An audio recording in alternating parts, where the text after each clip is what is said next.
Howdy everybody, how y'all doing? Welcome to the Ice House, where we try to keep things cool, calm, collected, and mostly a bit chill. Well, if you're looking at the title, then you might think you know exactly what we're talking about. I mean, unless I've become one of those internet grifters I'm just here for your clicks and your likes and your subscribes, and I just use all these keywords just to get you here, and I'm gonna talk about something entirely. You know what? That takes too much energy and effort, and that's not consistent with my behavior, so that's probably not gonna happen. So you probably have a good idea what's going on. But to get to it, you guys know that you should know by now that I'm a casual gamer. I really like video games. I like not only the escapism, but the creativity and the storylines and, well, letting your mind go to faraway places that, well, just by staring at your TV for too long and, getting your mom yelling at you because you spent too much time instead of doing something productive. Yeah, not so much, but,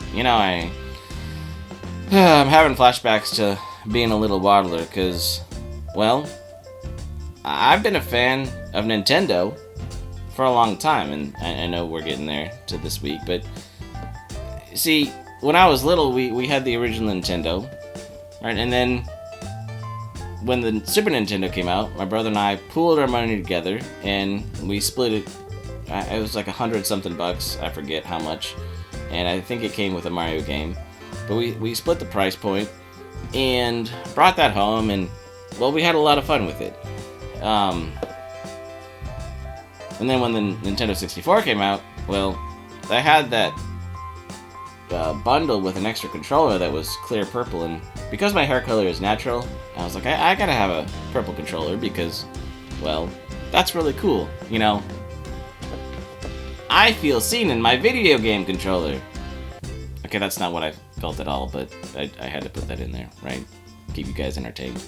So, and I didn't, well, here's the thing, I never bought a game cube, and I kind of regret that. I mean, that comes back around here in a second. And then, I eventually, well, I got caught up in Halo and Xbox, but I never bought one. I eventually, not the original, or 360. I eventually bought a Wii so I could play more Zelda games, because those are my favorites, right? Then the Switch came out. And, well, I actually got it through a work program, right? Reward program, but I didn't get it right away. I waited for like a year and a half, and like I said, I ended up getting free through work, but I probably would have bought one soon enough anyway, right?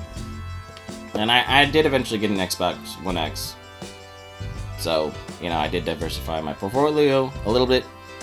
Point being, I have been an advocate and a fan of Nintendo for a long time, right? Because the games, the platforms, the way they've been protective of their IPs, and I mean, one of the truths is, as people have said, to access Nintendo games, you need a Nintendo console. Even Nintendo now has access to Sega games online, right? With the Switch Online, right? Finally said the word, right? Well, I've said it twice now. There should be a counter, but I'm probably not gonna do it. Because, yeah. Point being, now we get to this week's news of Bait and Switch, right? And at least this announcement was done on the 2nd, not on the 1st of April, because then we'd all feel really foolish. Get it? So, here's the meat and potatoes of it, because, as noted, Nintendo likes to focus on steak in certain games because they know we in the West love steak. And I'm in Texas, so everything's bigger in Texas. So if you go to the Big Texan, you know what a 72-ounce steak looks like, and, well, if you can eat it in the right time limit, you get it for free. Well, along with all the other food there, but I digress, right? The point is, we got the announcement of the Switch 2, and this is where we get into the bait and switch territory, right? Because this is not the first time that Nintendo has made a very derivative new version of a console, right? But it's not very often. They usually kind of do something new and innovative the next time. But basically, it seems what they've done is they've taken the Switch idea and made it into more of a online streaming platform, sort of all-in-one, would you say, right? Because, well, first off, they've got the accessories that you can buy, and they're making third-party ones as well. A little video camera, right? And then they have the subscription option where you can actually put up multiple players and multiple feeds on your screen. So that kind of circumvents needing some other needs for other apps when you're streaming, if you want to only put up 4 people at a time, or share your screen in ways that you've kind of had to do other things beforehand. So maybe they're trying to be the one-stop shop for the online streamer world, which kind of is the wave of the future in some bit of a trajectory, right? And then you've got the video games. Well, before I get to that, I just want to say, being that it's so derivative of the first Switch, I really do think that Nintendo's performing a sort of a social experiment on the market, because with the, like I said, all of these services, that all these kind of more streaming enabling services, right? You need the internet to access, and, well, being able to show other people. It seems very much more the current generation of people playing online and people watching people playing online, right? That's really what this console seems like it's really focused on. Because we also have another aspect of this, and this is more of the bait and switch of the whole video game industry in the last, I want to say, year or two. But the whole, Sony saying, CEO saying, you will have nothing and own nothing and like it, right? Which is not really what we enjoy as gamers or people who love physical media.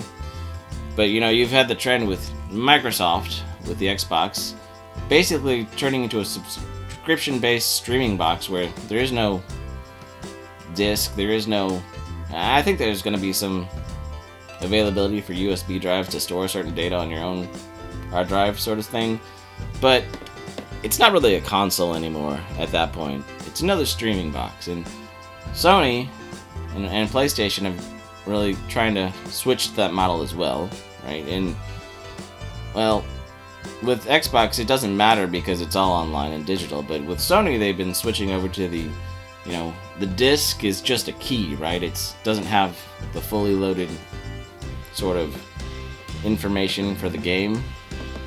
And one of the last holdouts, one of the reasons I really, really appreciated Nintendo, not just for being more family-based and oriented and not trying to keep up with the Joneses that they used to be, we'll get there, but is also the fact that, well, you used to actually, when they switched back to cartridges for the Switch, it was like, there was this excitement that, okay, Nintendo knows that we want the full game, right? We get the full game on the cartridge. And there's some download stuff, and, I mean, even though the Switch is still designed to need to be connected to the internet often enough or things don't work quite properly, right?